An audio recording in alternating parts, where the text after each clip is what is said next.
DNA में हम अक्सर देश के युवाओं को प्रेरणा देने वाली खबरें दिखाते हैं। आज भी हमारे पास प्रेरणा से भरी कुछ ऐसी कहानियां हैं जिन्हें आपको पूरे परिवार के साथ देखना चाहिए।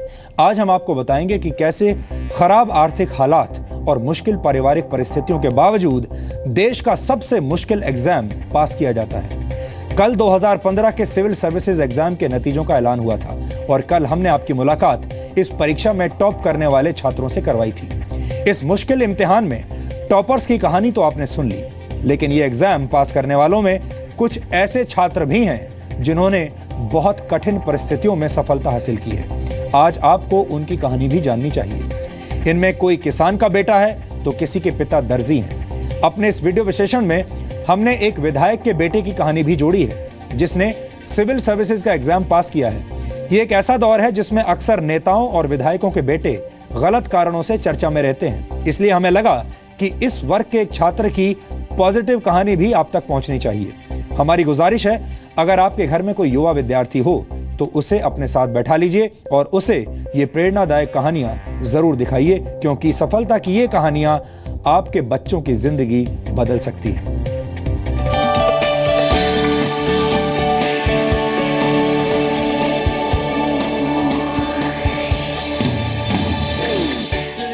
राजस्थान के 12 जिले के रहने वाले विकास बैरवा आईएएस चुने गए हैं, लेकिन खबर ये नहीं है, बल्कि खबर ये है कि विकास बैरवा के पिता एक टेलर हैं। बेटा पढ़ लिख कर बड़ा अफसर बने, इसके लिए पिता ने दिन रात एक कर दिए थे।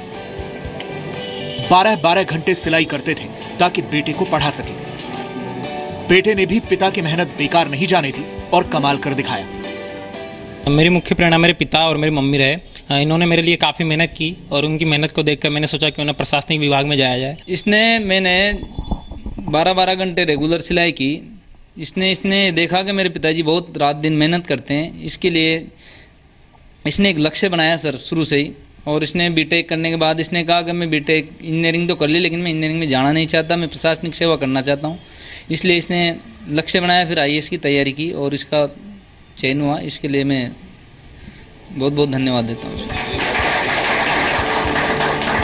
कहते हैं कि जब लगन सच्ची और मेहनत पक्की होती है तो कुछ भी असंभव नहीं है। यूपी के फतेहपुर जिले के रहने वाले सुधाकर शुक्ला एक किसान के बेटे हैं। अभी बांदा जिले में ब्लॉक डेवलपमेंट ऑफिसर थे, अब आईएएस हो गए हैं। बांदा के डीएम साहब को पता चला तो सुधाकर को बुलवाकर पहले तो सम्मानित किया और फिर सेल्फी भी खिंचवाई।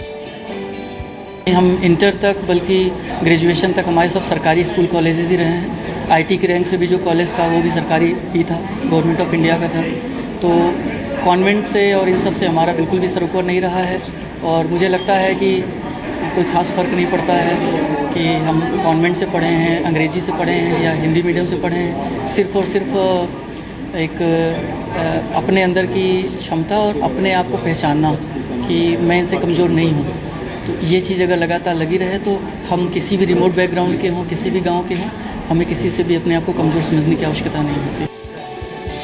हमारी इस कहानी के अगले हीरो ना तो साधारण या गरीब परिवार से हैं और ना ही किसी अफसर के बेटे हैं, बल्कि उनका ताल्लुक उस वर्ग से है जिनके बच्चे सत्ता के नशे में परिवार और पिता का नाम बदनाम करते हैं। नए आईएएस बने मनीष यादव के पिता समाजवादी पार्टी के विधायक हैं। यूपी के उन्नाव से विधायक उदयराज यादव इतने खुश तो तब भी नहीं हुए थे जब पहली बार विधायक चुने गए थे। बीटेक करने के बाद मैंने सिविल सर्विस परीक्षा के लिए अटेम्प्ट देना शुरू किया। पहला अटेम्प्ट मैंने 2012 में दिया, जिसमें मैं प्री क्वालिफाई नहीं कर पाया।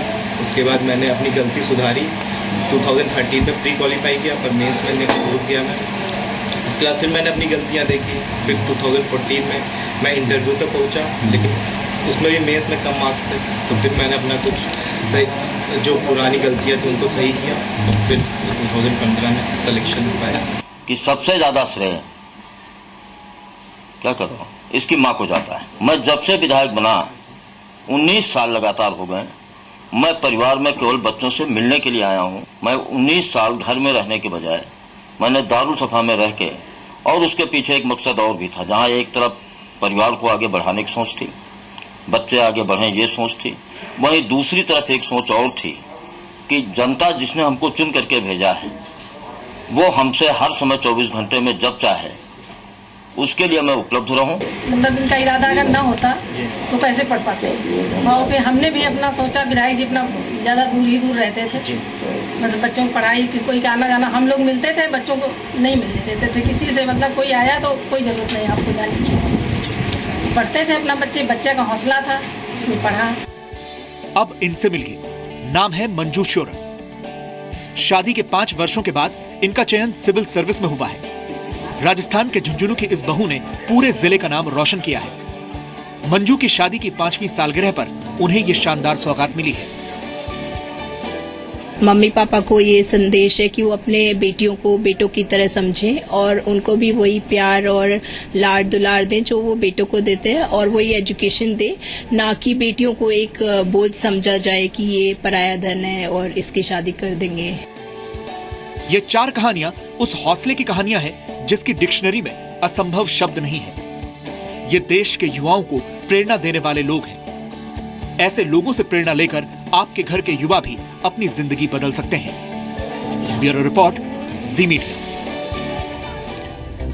और हम उम्मीद करते हैं कि अगर आपके परिवार में कोई विद्यार्थी हैं, युवा हैं और छात्र हैं तो वो इन कहानियों से प्रेरणा जरूर लेंगे।